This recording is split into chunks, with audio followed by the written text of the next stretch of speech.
Tu dis j'appuie où là? Ici?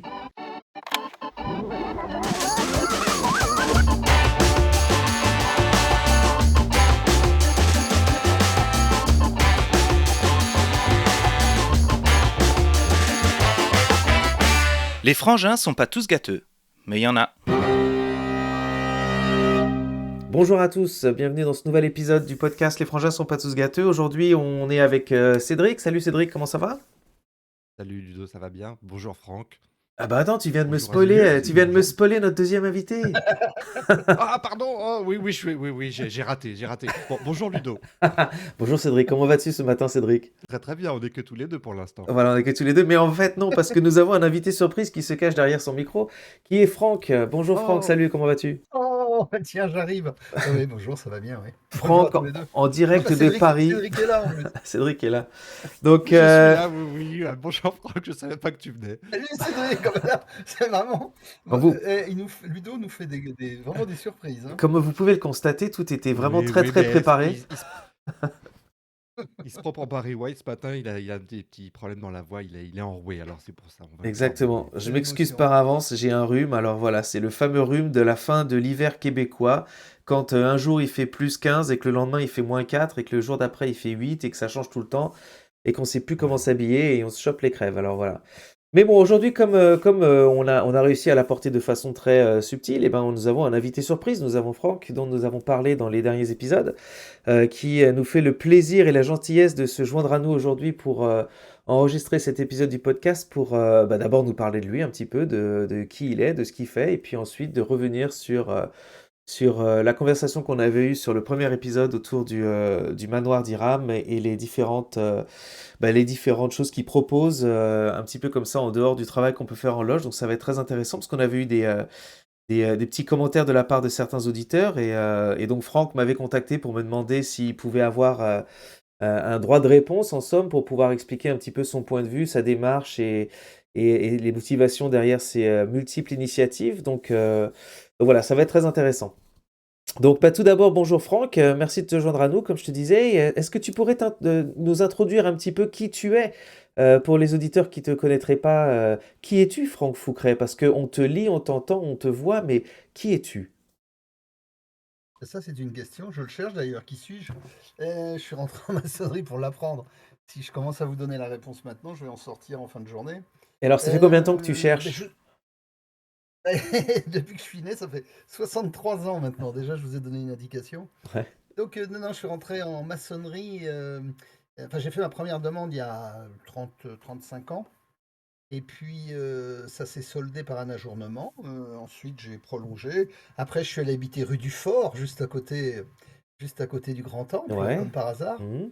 Et je suis resté quelques années à Montréal. De Montréal, je suis passé à New York. Il n'y avait pas de temple là. Enfin, il y a des temples partout, surtout.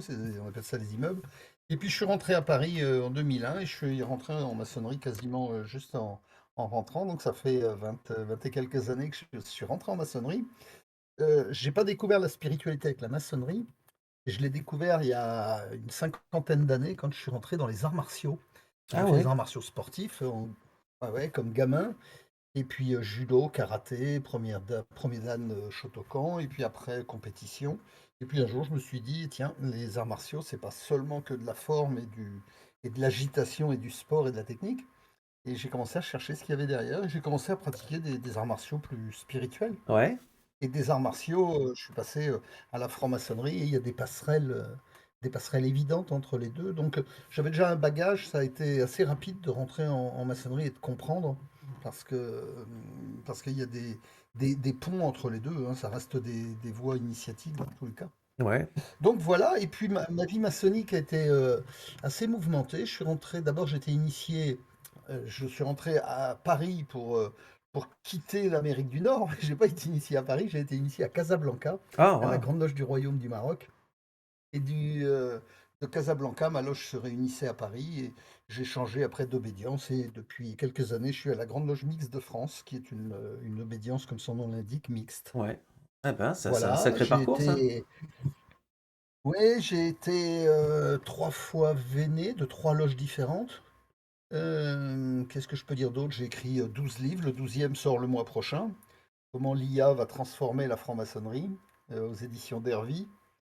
J'ai créé il y a 10 ans, après mon premier livre, j'ai créé les éditions LOL, une association loi 1901, Ouais. c'est-à-dire sans but lucratif, sur laquelle plein d'autres activités dont on va parler tout de suite se sont greffées. Et moi, j'expérimente en fait. C'est-à-dire que j'ai pas de vérité, j'ai aucun dogme. Je me dis, essayons, testons, ça marche pour les uns, ça peut marcher ou peut-être pas marcher pour les autres. Je teste, je fais des choses. Donc j'ai créé le festival d'humour, j'ai fait le réseau On va rentrer avec 6500 membres. J'ai créé un journal aussi il y a 4 ans qui est devenu numéro 1 et qui l'est toujours. Il s'appelle 450.fm, qui est un journal numérique. Ouais. Et puis j'ai créé les éditions LOL avec, on a une cinquantaine de livres édités déjà. Ah bah dis donc, tu chômes pas Et alors. on fait. T'as pas le temps de Oui, et puis t'ennuyer, encore quoi. plein de choses, hein. Ouais. Oui, puis encore plein de choses. Et puis il y a le manoir d'Iram. Voilà, donc voilà mes activités. Moi j'étais chef d'entreprise. Je suis arrivé à Montréal en 94, en pleine période Internet. Et donc j'ai fait partie, j'ai touché un plan paillé que tu ne connais probablement pas. Non. Ouais, voilà, ça c'est les vieux Québécois connaissent. C'est-à-dire que quand Parizeau est arrivé au pouvoir, dès que le PQ est arrivé au pouvoir au Québec, hein, je vais te donner des cours du Québec si tu Vas-y, veux, ouais, vas-y. euh, il y a un ministre qui s'appelait Daniel Paillet qui a lancé ce qu'on appelait le plan Paillet, Ouais. c'est-à-dire qu'il accordait 50 000 $, 50 000 piastres évidemment, à tout chef d'entreprise qui se pointait dans une banque, hein, une banque québécoise, la Ouais. Banque de Montréal, la Banque nationale du Canada, enfin, et même, je sais même pas, là non, peut-être pas la HSBC, mais. Et donc, il se présentait avec un business plan, il obtenait une caution, une garantie de 90% du PQ, du gouvernement québécois, pour pouvoir créer une activité. Eh bah Et dis donc donc. moi j'ai lancé à Montréal, grâce à ça, la première centrale de réservation, hôtelière sur internet, avec des hôtels qui étaient en Bretagne Nord, dans les Côtes-d'Armor. Et donc on a commencé à lancer ça, on s'est installé sur Sainte-Catherine et on n'appelait pas ça les start-up encore, mais c'était l'ancêtre de la start-up quoi, 1994. Ouais, c'est intéressant ça, parce que tu vois, Voilà, aujourd'hui, on voit beaucoup d'entreprises qui partent justement de Montréal à cause de la pression de devoir parler en français. Alors aujourd'hui, dans un monde où beaucoup d'entreprises sont globales, avec beaucoup de réunions qui doivent se passer en anglais, parce qu'on a toujours des branches qui sont dans des pays anglophones, et ben on voit des entreprises qui quittent Montréal ou le Québec parce qu'il y a cette espèce de pression de la part du gouvernement de forcer les entreprises à utiliser le français dans toutes leurs actions professionnelles. Qu'est-ce que tu penses de ça? la loi 101, Bah, ça la va loi même un peu 101 de plus René que Lévesque. ça va même un peu plus que là. Là, on a vraiment des organismes comme un truc qui s'appelle l'OQLF, dont le but est vraiment de faire des audits des entreprises et de faire payer des contraventions si tu es pas compliant, comme on dit en anglais, si t'es pas assez bien par rapport à la règle, quoi. Et ça, c'est compliqué parce qu'il y a beaucoup d'entreprises qui partent justement aujourd'hui à Je cause de comprends. ça. Je Ah comprends, oui, maintenant mais la loi 101 a été améliorée avec la loi 96 et j'en sais quelque chose parce que bah, ma femme qui est anglophone, elle travaille justement à implémenter cette loi dans une entreprise anglophone qui envisage sérieusement de quitter Montréal pour se relocaliser à À Toronto. Toronto, ouais, Alors, c'est. la loi 101 a été abondée. Alors, si on additionne 101 plus 96, on a la loi 197 maintenant, j'ai envie de dire. Ouais, c'est ça, ouais. mmh. Mm. Ah, il y a eu Alors, donc, ça en fait quand dans les années 70, René Lévesque est arrivé au pouvoir, les Anglais enfin les anglophones, pas les Anglais, les anglophones étaient vraiment dominants. La finance était essentiellement anglophone et les Français avaient très peu de pouvoir. Avec ouais. l'exode rural de ce qui s'est passé au Québec, je vais pas vous faire un cours sur le Québec, les Québécois connaissent ça mieux que moi, ils apprennent ça à l'école, mais avec l'exode rural petit à petit, les francophones ont quitté les campagnes et sont revenus vivre à Montréal. Et ils sont devenus à un moment Ouais. donné majoritaires. C'est comme ça que René Lévesque est arrivé au pouvoir. Et il y a eu ce qu'on appelait dans les années 60, hein, bien avant René Lévesque, la Révolution tranquille, où il y a eu le bouleversement, Eh l'Église, oui. le clergé a été balayé, ce qui s'est fait chez nous différemment en France et avec plus de violence. Là, ça s'est fait très tranquillement. Et petit à petit, les francophones sont arrivés au pouvoir. Comme ça, René Lévesque amène sa loi 101. Et le Québécois, je le vois, moi, se bat pour maintenir sa langue, parce que s'il ne fait pas ça, il va petit à petit, tranquillement, par le monde de l'entreprise, le monde de l'automobile, qui était essentiellement anglophone. La voiture, j'entends pas beaucoup de Québécois dire qu'ils ont crevé un pneu, ils ont un flat sur le tire, ils parlent de Weber, ils parlent de tout l'automobile, même le break à bras. Donc tout est très anglophone, tout est anglicisé sur l'automobile. Et l'entreprise, elle est anglophone. L'entreprise n'est pas française, c'est pas une invention française. Mhm. Et donc, si le Québécois ne fait pas attention, bah, rapidement, effectivement, la langue va se diluer par le monde de l'entreprise. Donc, je comprends que les Québécois se protègent, c'est un îlot francophone, et ils n'ont pas envie de se faire envahir par les têtes carrées. Voilà. Oui. Sur le mot de l'automobile, j'avais posé la question à un garagiste chez qui je faisais réparer ma voiture.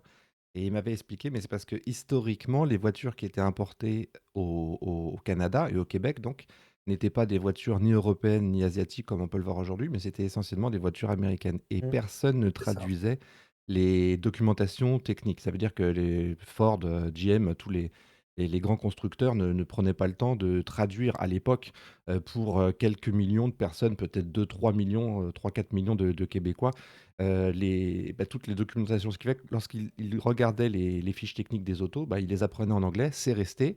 Et aujourd'hui, c'est d'usage de toujours parler en anglais en ce qui concerne les voitures. Et il n'y a pas que le langage, il n'y a pas que les mots qui sont aussi en anglais direct, enfin, en anglais. Il y a parfois même en français des tournures, les syntaxes des phrases. Il y en a une dont on rigole souvent avec ma femme, c'est nous les Français, on dit on tombe amoureux et les Ben Québécois voilà, disent on tombe en amour, comme Ouais. fall in love avec ça. l'anglais. Alors, il y a vraiment une imbrication des deux langues parfois. Et alors, pour les voitures, c'est particulièrement vrai, oui. Mais c'est valable pour d'autres expressions, comme par exemple, ça fait pas de sens. It doesn't make sense. Mm. Ouais, on C'est de traduit l'anglais. beaucoup, ouais, bien Et sûr. C'est de la en traduction français, littérale. En français, on dit cela n'a pas de sens, mais on dit Mm. pas ça ne fait pas de sens. Ça, c'est typiquement Mm. anglophone, quoi.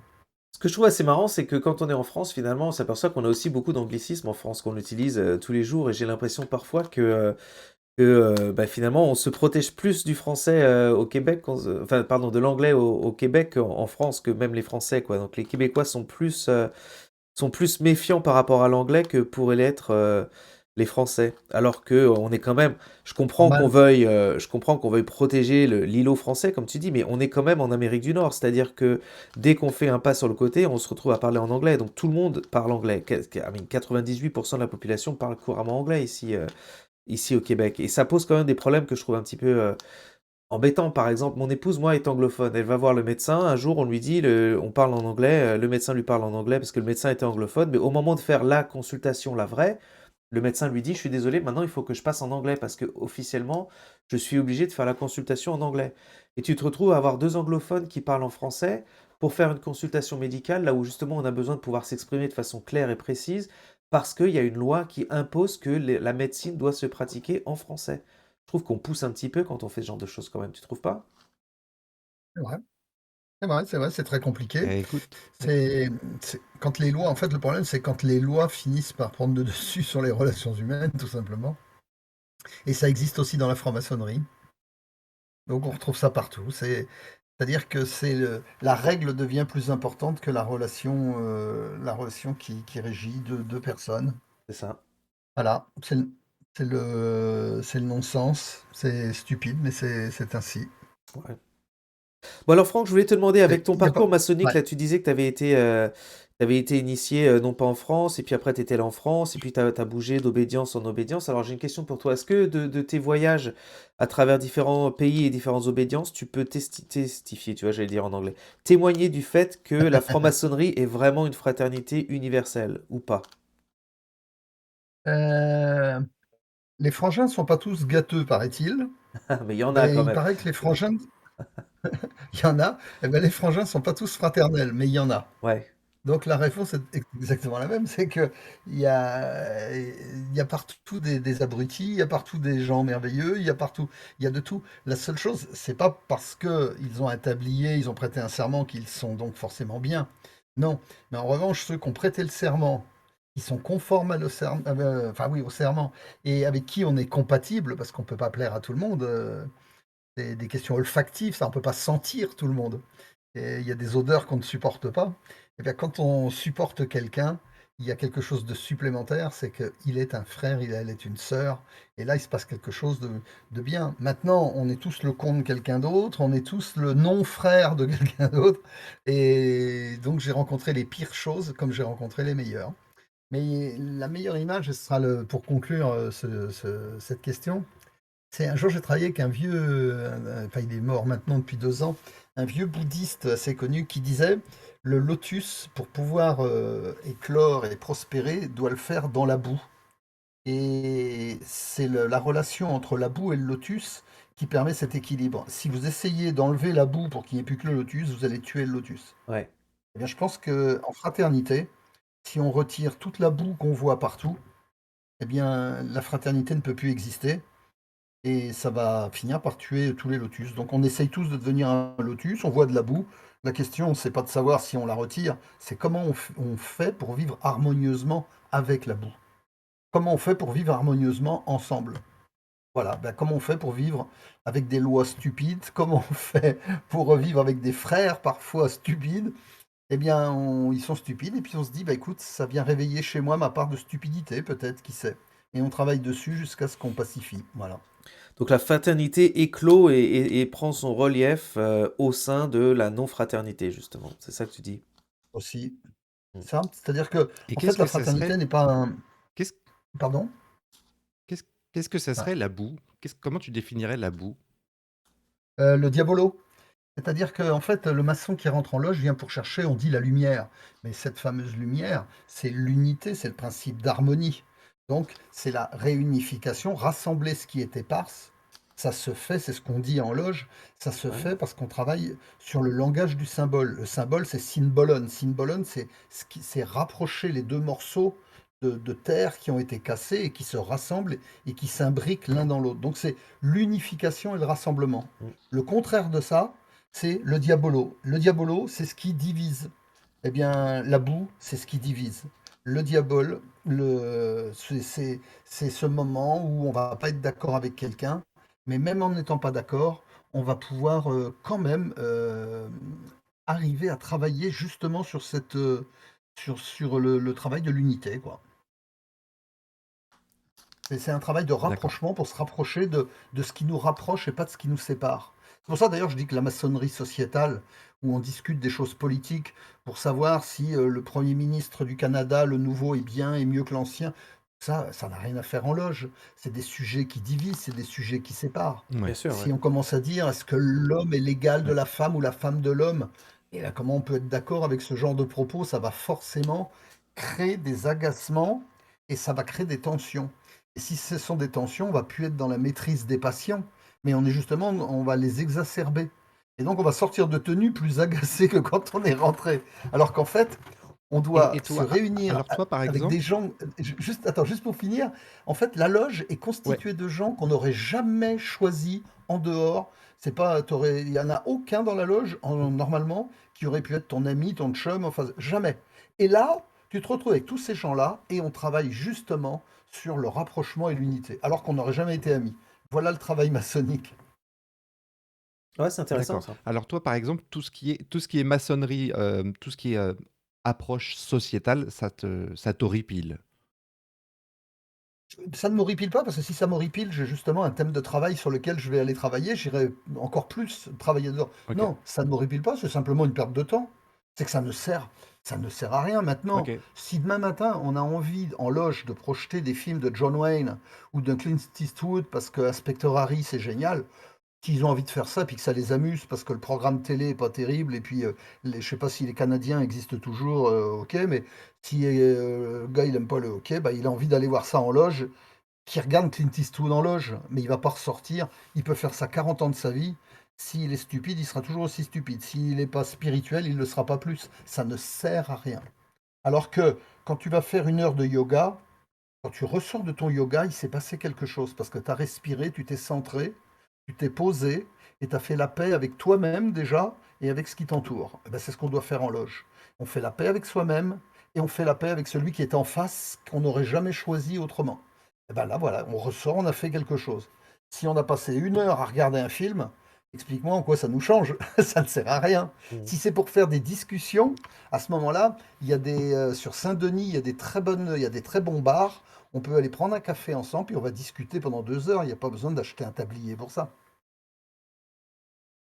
Tout à Mmh. fait, ouais. D'accord, je comprends. Moi, par exemple, les sujets sociétaux en loge, en maçonnerie, c'est quelque chose qui m'intéresse peu. Donc je comprends ton point de vue, je comprends d'où tu viens quand tu évoques une certaine perte de temps. Et puis, il me semble que tous les sujets qui sont sociétaux, il y a tout ce qu'il faut pour qu'on s'écharpe et pour que les tenues deviennent non pas métalliques, mais métalleuses. Enfin bon, on devient des métallos finalement. Et j'ai vu ça quelques fois. Ça, c'est pas du tout intéressant. Je te rejoins là-dessus. D'un autre côté, je trouve quand même que le fait qu'on utilise un rituel quand on parle en loge nous permet d'aller plus loin dans certaines conversations qu'on pourrait faire justement de façon très sociétale et métallique et de garder un sens fraternel. Par exemple, nous, on a eu un petit conflit au sein de notre loge qui s'est réglé en tenue justement parce que on savait que si on abordait cette conversation en dehors du rituel, on réussirait pas à passer à travers, on aurait juste des gens qui seraient en train de s'engueuler. Alors que le fait d'avoir amené une conversation qui était très, très, métallique, hein, justement, en loge, en tenue, à travers un rituel, ça nous a vraiment permis justement de garder le côté, écoute, respect, on se coupe pas la parole et cetera et on a réussi, je pense à résoudre le problème parce qu'on a amené ce sujet absolument pas symbolique ou maçonnique dans un cadre, maçonnique avec son rituel. Donc je pense que ça peut aussi quand même permettre d'aller plus loin qu'une conversation que tu pourrais avoir autour d'un café avec quelqu'un dans un bar. Juste parce qu'on a le rituel pour cadrer. Je suis absolument d'accord avec toi. Ouais, Je suis absolument ouais. d'accord. Et les maçons, d'ailleurs, qui travaillent une vraie maçonnerie, hein, pas une maçonnerie syndicale ou sociétale ou philosophique, hein, ils font de la philo de comptoir. Ceux qui font une vraie maçonnerie, quand on les retrouve en dehors, dans des réunions, dans leur travail ou quand ils font de la politique, on les reconnaît tout de suite. Ils ont une façon d'écouter, une façon de répondre, ils ont une, une présence que les profanes qui n'auraient pas travaillé sur d'autres n'ont pas. Et là, c'est vrai, c'est un excellent exercice, mais on est dans de la technique. Et la maçonnerie, c'est tout sauf une technique. Ça s'appelle pas la technique, ça s'appelle l'art royal. Et si on appelle ça l'art royal, on n'appelle pas ça la technique royale. La différence entre une technique et un art, c'est très simple à expliquer, ça prend 2 lignes. La technique, c'est la reproduction d'une méthode pour en atteindre la perfection. On voit ça dans le sport, par exemple. Alors que l'art, la peinture, la musique, le théâtre, c'est la reproduction unique d'un geste qui ne pourra jamais être fait 2 fois de la même manière. Eh bien, une tenue maçonnique, on a beau lire le même rituel, les maçons diront toujours on n'a jamais fait 2 fois la même tenue, ça n'existe pas. Parce que c'est une création unique. Et ça se fait avec du ressenti, ça se fait pas avec de la reproduction, de la mémoire, ça se ressent, ça se vit. Ouais. C'est toute la différence. Alors, on a une question de la part d'un auditeur et qui te demande ton avis sur est-ce que la maçonnerie devrait intervenir plus directement dans la politique locale ou nationale? Est-ce que tu penses que ça a sa place pour la maçonnerie d'essayer quand même d'influencer la société aujourd'hui ou toi tu fais plus partie de ceux qui pensent que non? Ah, la réponse est tout de suite non, je vais répondre comme ça on va gagner du temps. Mais en plus de ça, l'observation, c'est qu'aujourd'hui, que ce soit au Québec où la maçonnerie est assez microscopique, mais en France où elle est plus importante, la maçonnerie n'a plus aucun rôle. Mais quand je dis aucun rôle, c'est que il ne se passe rien, à part on peut voir de temps en temps 2, 3 magouilles ou des hystériques ou des assassins, on a pu en rencontrer, comme il y en a dans toutes les villes. Bah voilà, en France, il y a 2, 3 ans, il y a eu une histoire avec quelques assassins qui s'étaient réfugiés dans une loge maçonnique. Donc c'est des assassins devenus maçons, c'est pas des maçons devenus assassins. Et donc la maçonnerie n'a rien à voir avec tout cela, ça ne sert à rien et aujourd'hui, elle ne contrôle plus rien. Qui contrôle la société? Qui l'influence aujourd'hui? La réponse, elle est très simple, c'est tout simplement l'argent. Le pouvoir se fait par l'argent. Donc les maçons, avec leurs idées, peuvent avoir les meilleures idées du monde. On n'écoute plus les idées aujourd'hui. Mais tu Tout regrettes le ou pas monde a ça? des idées. Tu le regrettes? Pas du tout. Non? Tu penses Bah que ça non, a pas jamais du eu sa tout. place, même à l'époque de la Troisième République, quand il y avait beaucoup de choses qui étaient discutées en loge, tu penses que Ah, ça avait pas forcément sa place? Ah, si, alors là, c'est très intéressant, c'est même une très bonne question, merci de me la poser. C'est que à une époque où le pouvoir peut être un peu mou et insuffisant, une organisation, alors ça peut être les maçons, ça aurait pu être la Croix-Rouge, ça aurait pu être n'importe quelle autre organisation philosophique ou qu'elle intervienne à ce moment-là, qu'elle prenne le relais, ce qui s'est passé à la Troisième République en France de 1870 à 1939. Ça a été très bien et très utile. Et ça vraiment, ça a été bon, mis à part que ça s'est terminé par une guerre, mais c'est pas les maçons qui en sont la cause. C'est la finance, bien évidemment. Là, ça a été utile. Mais après, en 45-46, quand le grand maître de la Grande Loge de France et le grand maître du Géo, Groussier, écrivent au général de Gaulle pour lui demander à ce que le général de Gaulle appuie le redéploiement, la renaissance de la maçonnerie, qu'il dit oui, eh bien, là, cette maçonnerie d'avant de la Troisième République n'a jamais pu renaître comme elle était, même s'il y a eu des avancées. Il y a évidemment des maçons qui travaillent et qui ont fait avancer la société. Mais je dirais que si on va chez les chrétiens catholiques, eux aussi ont dû avoir des idées qui ont fait avancer la société. Tous les mouvements humains font avancer s'ils œuvrent dans le bon sens. Mais ce n'est pas la vocation de la maçonnerie. Et on regarde quelles sont les dernières avancées où les maçons ont vraiment fait avancer.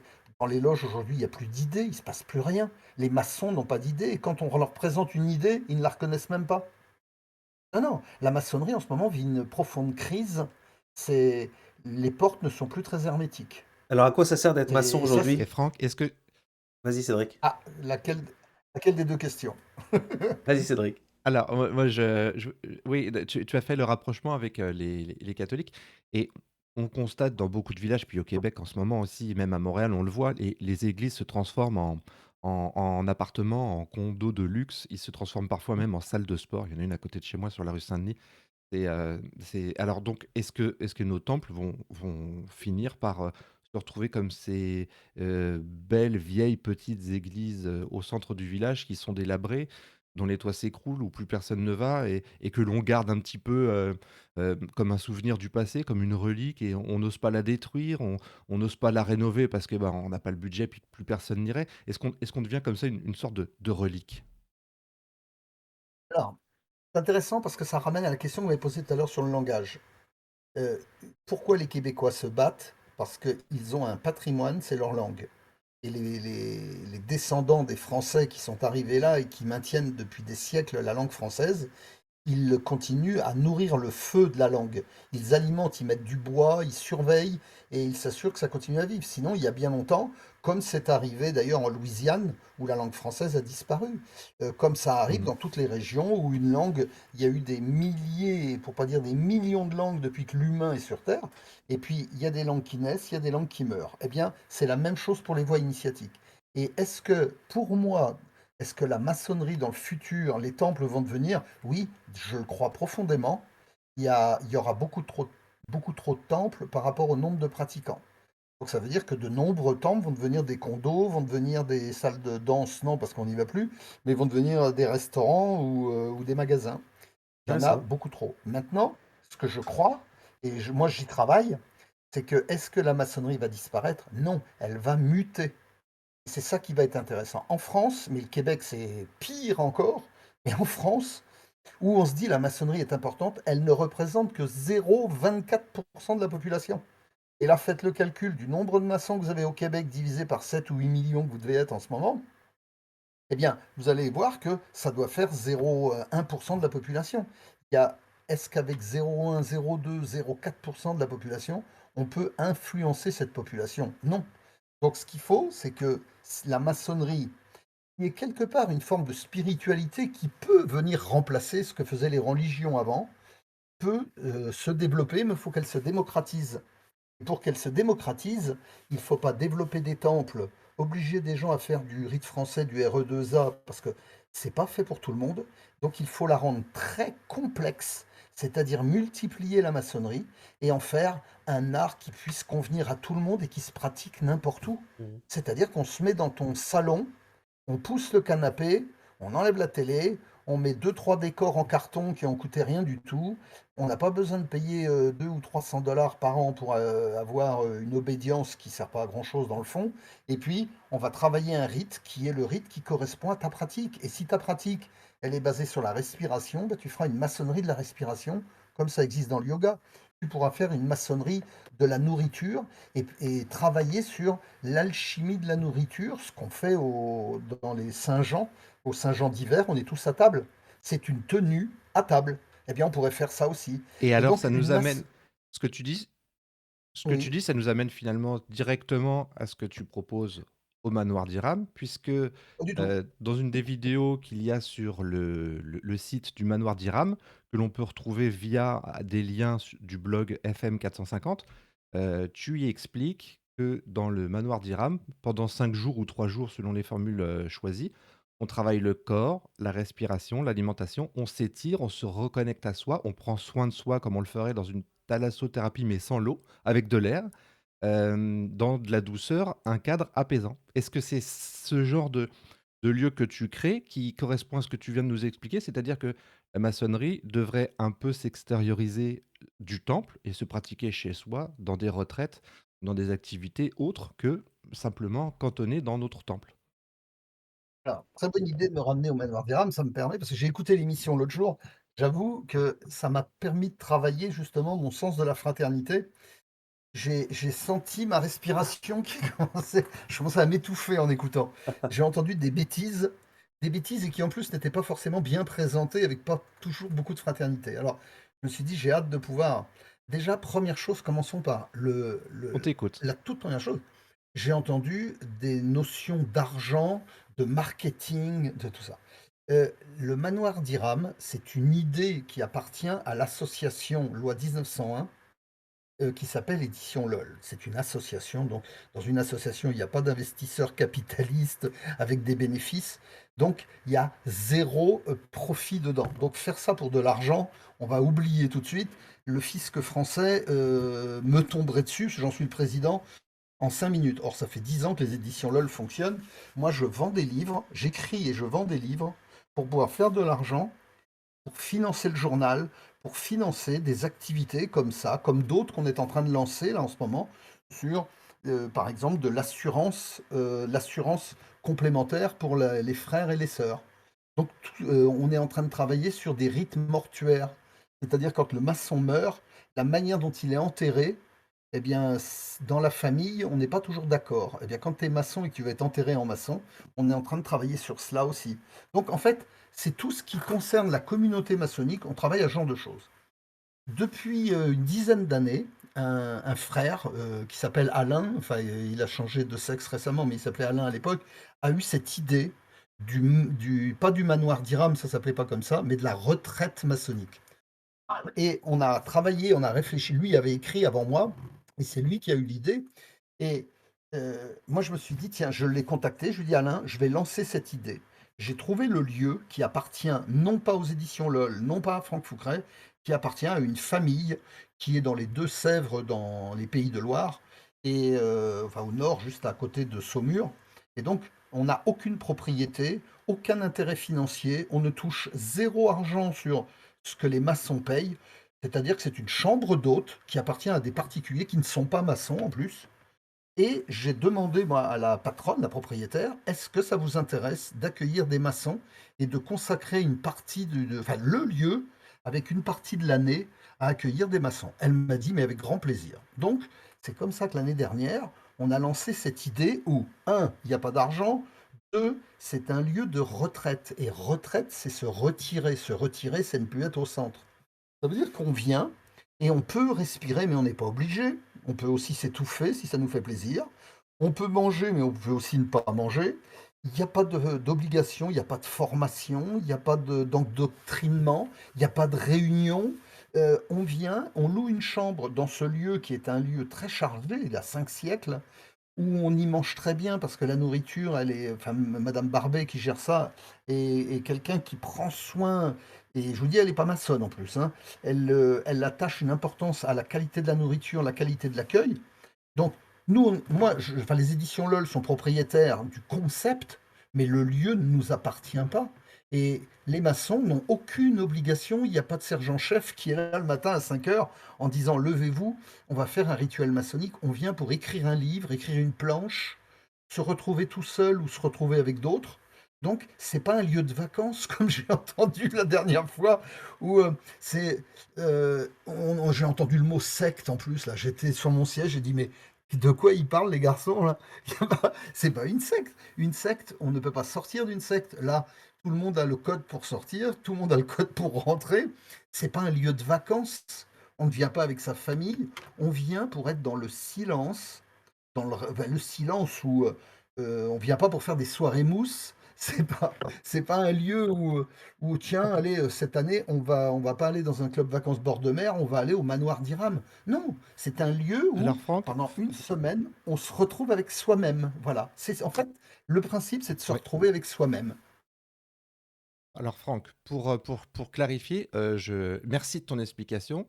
La dernière fois, on y a réagi, c'est vrai, en regardant, en consultant.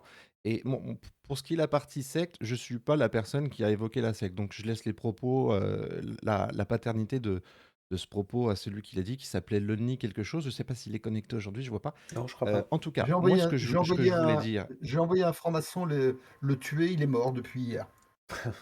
Bon, d'accord. Bah écoute, alors c'est On pour l'a ça on qu'il est l'a pas on venu. l'a Mais alors exterminé, nous on moi, est comme ça dans la fraternité. bah, bon, moi, pour préciser, moi, ça fait une trentaine d'années que, effectivement, je travaille commerce, marketing. J'ai aussi, ça fait une dizaine d'années que je suis dans le développement personnel ici au Québec. Et ce que je voulais dire, pour préciser, parce que c'est vrai que peut-être quand on a réagi la dernière fois, c'était pas approfondi. Et voici quel est mon point de vue. Le commerce, le marketing, le développement personnel, c'est mon truc. Donc j'aime ça, j'adore ça et je trouve que c'est formidable. Voilà, donc ça c'est pour me positionner, pour savoir d'où je parle, pour pouvoir se figurer qui je suis. Donc quand j'ai observé avec mes yeux donc, avec ce bagage professionnel et aussi ce regard de maçon, euh, je voulais dire que je reconnaissais des éléments qui relèvent d'une démarche commerciale, assumée. Mais moi, j'ai aucun souci avec ça. Et je veux expliquer ce que je dis, je veux mettre les explications. Il y a un programme, il y a une sorte de proposition de transformation, une organisation précise. On retrouve des outils dans le site classique du marketing et je veux en parler, mais j'ai encore pas de problème avec ça et je veux dire pourquoi après. Il y a des formulaires pour qualifier les participants, il y a des étoiles de satisfaction comme on peut retrouver sur des Google ou des boutiques Amazon. Il y a des témoignages clients, on y voit 100% des séjournants satisfaits. Les vidéos promotionnelles sont diffusées sur Facebook et j'ai retrouvé des codes visuels bien connus dans l'industrie du bien-être, des galets empilés, de l'OCAM, de la musique de spa, tout ça. Et voilà, c'est légitime et j'ai aucun souci avec ça.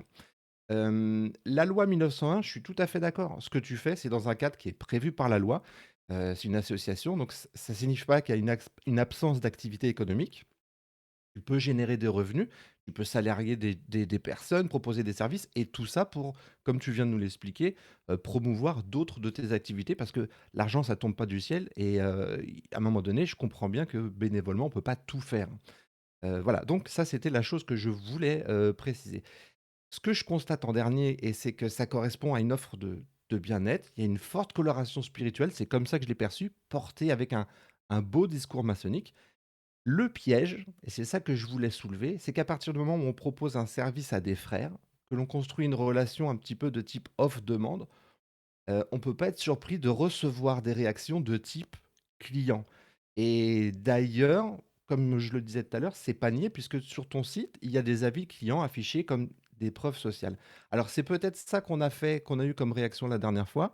On a peut-être plus eu enfin je parle de moi, une réaction avec l'œil professionnel, peut-être moins maçonnique, mais comme quelque part cette offre se destine à des gens éventuellement comme moi, bon je suis au Québec là mais je peux venir en France pour y aller, peut-être que j'ai eu une réaction peut-être plus client, prospect, que maçonnique. En revanche, j'ai commencé à dire la dernière fois, et je te laisse la parole juste après, à dire que ce lieu, j'avais envie d'y aller, je le voyais, je m'y voyais bien.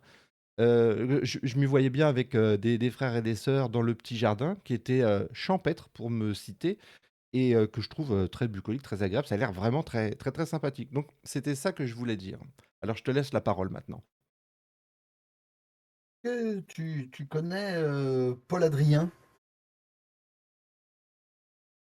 Je connais pas Paul Adrien. Non. C'est dommage. Alors, je t'invite juste à faire un truc. Tu vas sur le merveilleux journal maçonnique 450.fm.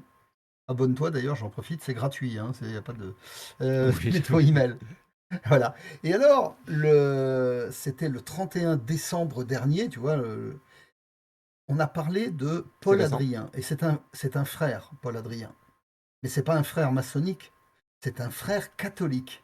On a parlé dans le journal, comme quoi, tu vois, on n'est pas sectaire, on va parler de tout le monde. Et là, on a parlé du frère Paul Adrien parce qu'il a 500 000 abonnés, c'est un influenceur catholique.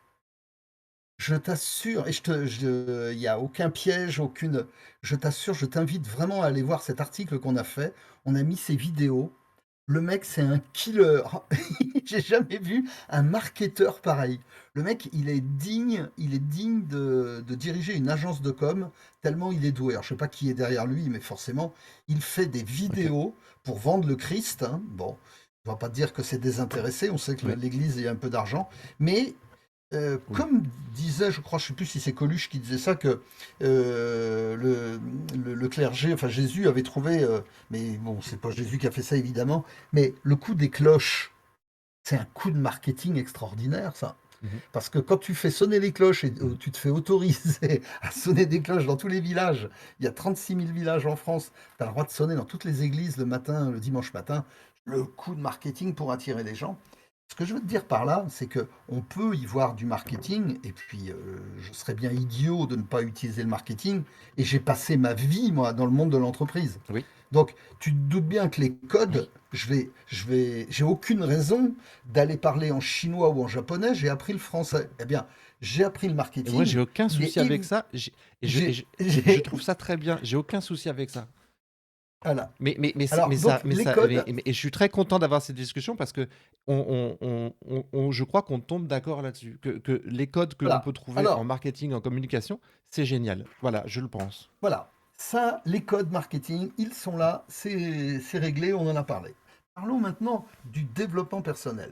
Le développement personnel, ce qu'on appelle aujourd'hui plutôt New Age, toutes les techniques New Age qui sont utilisées, elles sont utilisées en reprenant. C'est une branche, oui. Oui, c'est une branche, mais elles sont utilisées en Oui. reprenant des codes et du marketing et de tout ce qui peut fonctionner à droite, à gauche, et même pour certains, ils en font des manipulations ou des façons d'endoctriner leur public.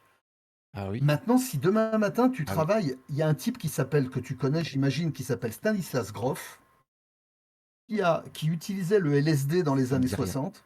Et Stanislas Grof, un Ah jour, oui, oui, oui. on lui a interdit le LSD et il a mis au point les principes d'hyperventilation, qu'on appelle la respiration holotropique. Et tu te pencheras dessus, c'est passionnant. Et alors, évidemment, Ok. Groff est un médecin, il a 92 ou 93 ans aujourd'hui, il vit aux États-Unis, il est né en Europe de l'Est il y a 93 ans.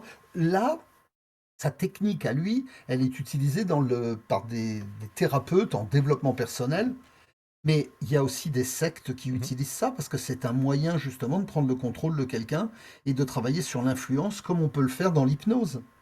Et là, ça veut dire que Ouais. la technique en elle-même, elle est pure. L'application qui en est faite quand elle est récupérée, elle en est un peu moins pure. Il est évident que tous les fraudeurs, tous les manipulateurs, tous les gourous, et il y en a quelques-uns qui se réfugient au Québec, on en connaît, utilisent Oui. ce qui permet de marcher. Nous, on se retrouve au manoir d'Iram où on peut aller mettre des codes visuels, des codes qui pourraient ressembler à ça. Moi, la seule chose, je dis bah, méfiance, effectivement, et on y a pensé quand on a lancé le projet. On se dit on va forcément être visité. Il est même possible qu'il y ait des clients mystères qui viennent pour s'assurer qu'il n'y a pas de manipulation, il n'y a rien de. Ben, maintenant, la porte, elle est Mhm. ouverte, hein. Il suffit de faire une réservation, de se faire appeler, de remplir le formulaire comme si on était maçon, et puis on ne demande pas la carte d'identité en arrivant. Pour l'instant, Mais alors, tous tu vois, ceux qui Franck, sont venus, oui, ouais. Oui, cette année, dans les questions à l'étude des loges, nous, on en a eu un certain nombre et celle qui nous a vraiment interpellés, bah, c'est la désertification de nos colonnes, en fait. C'est le fait que des Ouais. gens viennent, en loge, nous rejoignent notre fraternité, restent 2 3 mois et s'en vont. Alors c'est Mhm. quelque chose sur lequel on s'interroge et on doit travailler dessus. C'est une de nos questions à l'étude des loges et on a évoqué déjà lors de nos ateliers le fait que, bah, il y a des gens qui viennent en maçonnerie, qui rentrent en maçonnerie et qui veulent s'en servir comme un outil de développement personnel. Moi, ça m'a forcément beaucoup interpellé quand cette question est Bien arrivée sûr. puisque ça fait partie de mon travail aussi en coaching, en PNL plus précisément et je vois des personnes qui ont des attentes souvent irréalistes quand ils viennent me voir. Je parle quand ils viennent me voir, en tant que professionnel, pas en tant que frère et je crois qu'il y a cette même démarche de personnes qui viennent et qui ont des attentes irréalistes par rapport à la maçonnerie. C'est-à-dire qu'ils attendent, du rituel, une forme de passage, un parcours initiatique qui va les faire passer d'un état présent à un état désiré formidable qu'ils ont vu dans des pubs ou je sais pas où et quel est ton avis là-dessus, toi? Pour moi, c'est très très simple. J'ai un de mes meilleurs, enfin, de mes frères préférés qui s'appelle Jacques Fontaine, chez qui j'étais encore la semaine dernière, qui approche, enfin, qui a plus de Ouais, 80 ans maintenant, qui a écrit Hiram et Freud. Ouais. Et moi, OK. je l'écris à chaque fois que je peux. La maçonnerie n'est pas de la philosophie, la maçonnerie n'est pas de la politique, et la maçonnerie n'est surtout pas du développement personnel. Parce que le développement Mmh. personnel ou la thérapie, allons même plus loin dans la thérapie, ça se fait avec des Oui, professionnels. Il y a des, et je l'ai vu, tu as des questions de transfert, de contre-transfert. Comment tu veux qu'un vénérable puisse comprendre ça? Il a déjà du mal à être un bon vénérable. Comment tu veux qu'il soit un thérapeute? Donc, ça devient très, très dangereux quand une loge devient un centre de développement personnel. Donc, la maçonnerie, d'accord, mais c'est alors les initiative. gens qui viennent ont parfois ces attentes-là. C'est pas Oui, forcément je disais pas ça dans le sens où c'est les loges qui proposent ça, c'est mais c'est vrai, les gens qui nous rejoignent, qui et alors parfois, les personnes tu as pour raison. garnir les colonnes vont faire des fausses promesses. «Oui, tu vas voir, tu vas changer, ça va aller mieux» et cetera et les personnes, bah, en fait, ne trouvent pas ce en fait, c'était pas sur l'offre là, c'était pas ça qui avait marqué sur l'annonce Ouais. et on se retrouve, dans une sorte de conflit là. Bien sûr, bien sûr. Mais tu verras, je l'ai jamais noté pour une raison très simple, je ne veux même pas revérifier parce que je le sais et mon discours, il est comme c'est Ouais. clair dans ma tête, c'est clair dans mon expression. Tu peux aller mieux en sortant d'une retraite parce que tu as passé une semaine, 3 jours ou 5 jours dans le silence, tu t'es retrouvé avec toi. Tu ne peux aller que mieux.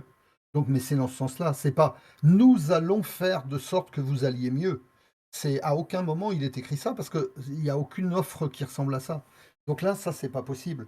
Et quand tu commences à faire une promesse à quelqu'un en lui disant: «Grâce à moi, tu vas aller mieux», tu le mets dans un état de dépendance. Ouais. Et Tout quand à en fait, ouais. maçonnerie, Ah oui. la maçonnerie, pour moi, si on me dit, et là, à chaque fois, je j'hésite pas à dévoiler ce genre de choses, la maçonnerie, on y vient pour apprendre au troisième degré, apprendre à mourir et renaître.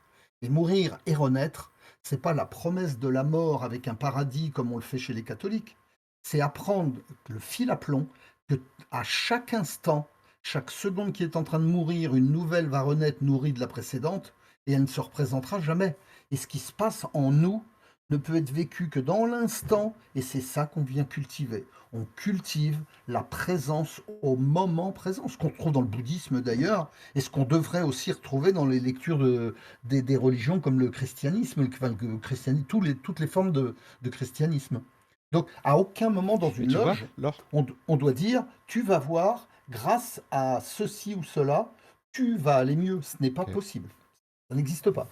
Lors Lorsque la semaine dernière, on a évoqué la retraite et la retraite maçonnique, j'ai des personnes très proches qui sont en maçonnerie depuis, bien longtemps, en France, qui vont dans des retraites, mais c'est des retraites, ce sont des retraites catholiques. Alors, ces personnes m'ont dit: «C'est formidable et cetera, tu verras, et quand tu viendras en France, tu pourras aller là éventuellement là-bas avec nous, on y passe quelques jours et c'est génial».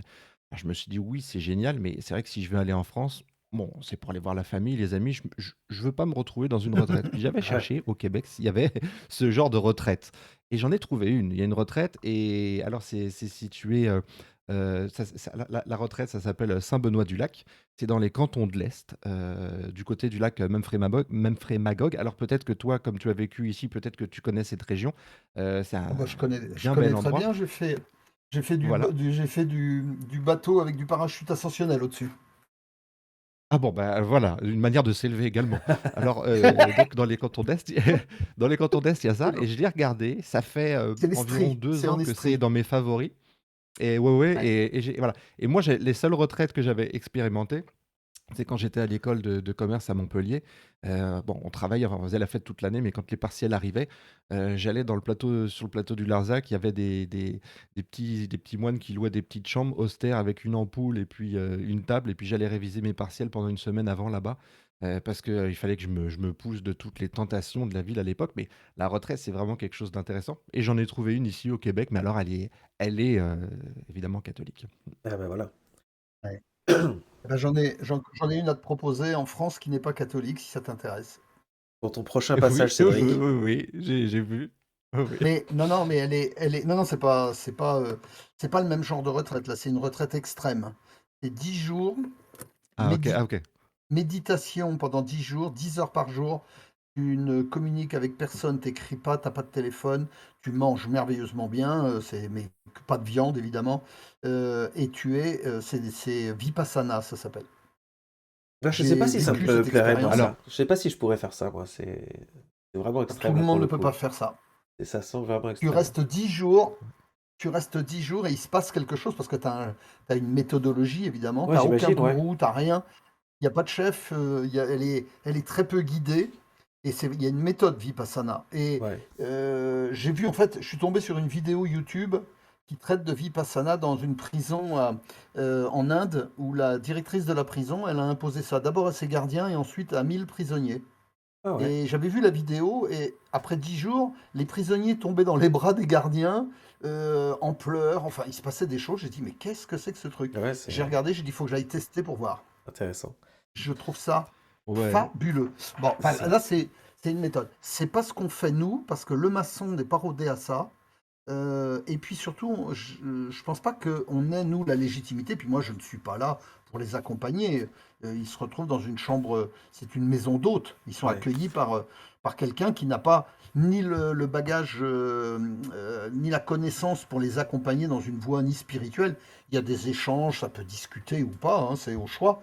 Mais ceux qui viennent, pour l'instant, tous ceux qui sont venus, qui sont repartis, on dit, il s'est passé quelque chose dans le silence. Parce que c'est ça qu'on ne fait pas en maçonnerie. Je le reproche, je le regrette. C'est que dans nos rituels, on n'a pas de phase de méditation, on n'a pas de phase de respiration. Et pourtant, la respiration fait partie des 4 nourritures. Avec la nourriture solide, liquide, immatérielle de la pensée et gazeuse de la respiration. Et ces 4 nourritures sont alchimiques. Et si ces 4 nourritures ne sont pas en équilibre, en harmonie, le maçon ne peut pas s'accomplir. Les pensées ne suffiront pas à guider l'équilibre du corps et de l'esprit.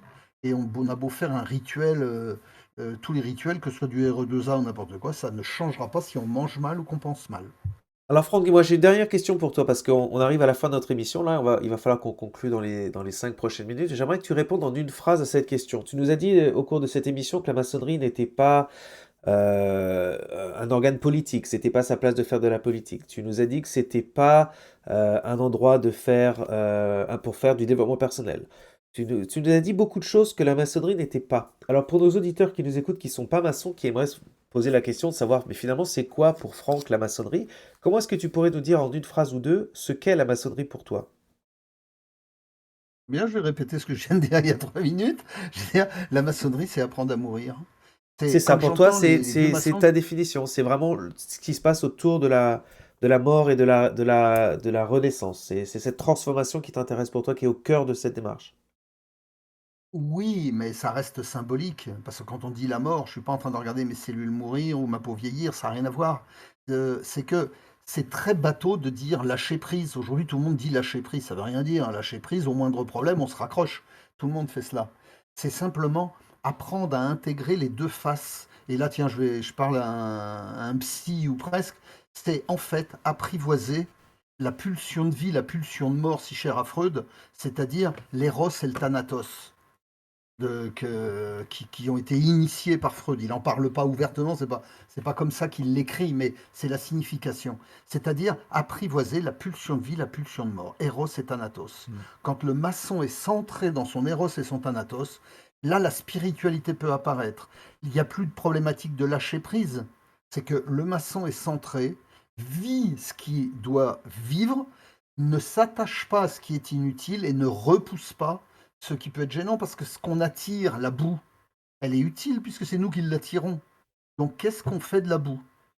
On ne va pas repousser la boue et on ne va pas s'attacher au matériel, à l'inutile, au grade, au degré. Et c'est pour ça que c'est intéressant en maçonnerie. On met des tabliers, on met des médailles, on met tout ça. Et puis on dit, rigolez bien avec ça. Et le maçon qui tombe dans le piège de je deviens vénérable, donc je suis important, j'ai 33 degrés, oh là là, je suis quelqu'un de fort. Celui qui tombe dans ce piège-là, il est comme Indiana Jones avec dans le fameux épisode où il y a la coupe, le Graal, et il veut absolument le récupérer, il tombe dans le vide. Le maçon, c'est à ça que sert la maçonnerie aujourd'hui.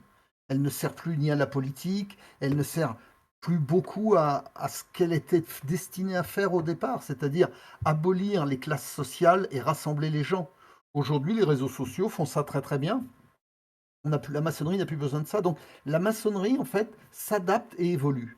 Et la maçonnerie française, surtout, parce qu'en Angleterre, c'est différent, aux États-Unis, c'est différent. Les Américains perdent 3% de maçons depuis quelques années. Ouais. 3%. 30 ans, il n'y en a plus, c'est fini. Ouais. Donc, cette maçonnerie du caritatif, les Shriners, tout ça, c'est en train de mourir, ça n'intéresse plus. La maçonnerie anglaise est en train, pour moi, de décliner, ça va devenir de la paléontologie, c'est un musée. En revanche, cette maçonnerie française, qui est une maçonnerie de spiritualité, elle a une carte à jouer. Si elle ne sait pas s'adapter, elle va mourir, et puis ce sera remplacé par autre chose. Voilà. Mais à quoi elle sert? Génial. Là, je réponds et je vais le répéter. C'est Elle clair. sert non pas à se rapprocher d'un dieu, ça, il n'y a aucune... faire des promesses sur l'après-vie, tout ça, c'est du bidon. La question, c'est pas de savoir s'il y a une vie après la vie ou une vie avant la vie, c'est de savoir s'il y a une vie pendant la vie. Et c'est ça que fait le maçon. Il travaille sur la vie pendant la vie. Et s'il est bien centré, il devient lui-même, c'est ce que disait Oscar Wilde qui était maçon, devenez vous-même, les autres sont déjà pris. C'est ça. Travaillez à devenir vous-même, quoi. Voilà, travaillez à devenir Super. vous-même. C'est mon... J'espère que j'ai répondu à ta question. C'est mais- super, je te remercie beaucoup Franck. Et puis écoute, l'émission touche à sa fin, donc je te remercie vraiment beaucoup d'être venu nous parler ce matin, c'était super intéressant, super enrichissant, Merci j'espère infiniment. que les auditeurs ont apprécié. Pour retrouver les autres épisodes du podcast, vous avez qu'à vous abonner, hein, c'est disponible sur YouTube, Apple TV, je le dis à chaque fois, Apple Podcast, Spotify, et puis je mettrai le lien du Discord dans les commentaires de l'épisode. Merci beaucoup Franck, tu reviens quand tu veux, ça nous fera toujours plaisir de discuter juste un avec truc, toi. Ludo. Bien sûr. Est-ce qu'on aura l'occasion d'avoir cet épisode sur 450? Mais bien sûr, je vais poster un lien dès qu'il sera mis en ligne. Je ferai un article sur 450 FM.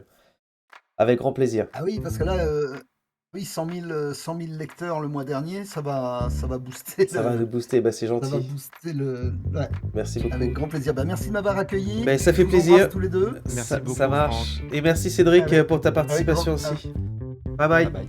Ciao, ciao.